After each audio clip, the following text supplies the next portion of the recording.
আপনাদের কাছে হাত জোর করতেছি যে আমাকে এবার বললেন না যে বেয়াদব বা বাটপার এগুলা ল্যাঙ্গুয়েজ আমার কথা বললেন না, কারণ আমার খারাপ লাগে।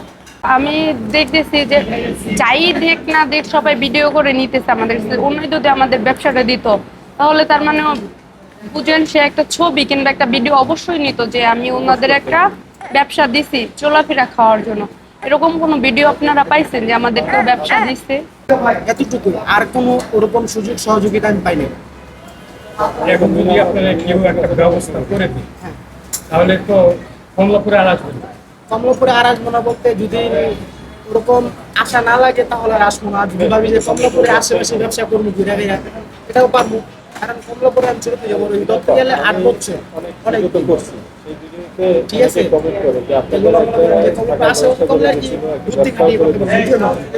কিছু করতে পারতো না। না না, এটা সত্য না। তো এরকম হয়তো অবশ্যই অনেকে ভিডিও আমাদের ভিডিওগুলো দেখেন, তো যদি কেউ দিত তাহলে অবশ্যই সে ভিডিও করে ছাড়তো। কোনো ভিডিওতে দেখছেন যে আমাদের ব্যবসা দিচ্ছে কিংবা বাসা নিয়ে দিচ্ছে? হ্যাঁ, শুধু ওই শিপন ভাই দিছিল, কিন্তু আবার উনি টাকা তো বন্ধ করে দিচ্ছে, আমার রুম ভাড়া পেয়েছে, আমার আবার ফেরত চলে আসতে।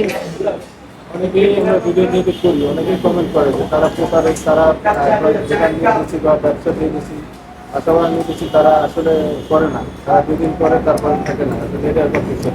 যারা এগুলো কথা বলে ওনাদেরকে পারলে বললেন ভিডিওর ভিত্তিতে একটা ছবি স্ক্রিনশট করে যে আমার যে ব্যবসাটা দিছে ব্যবসাটা বাড়াইতে, তাহলে আর কোনো সময় ক্যামেরাতে আমি আসবো না, আর ভিডিও করবো না।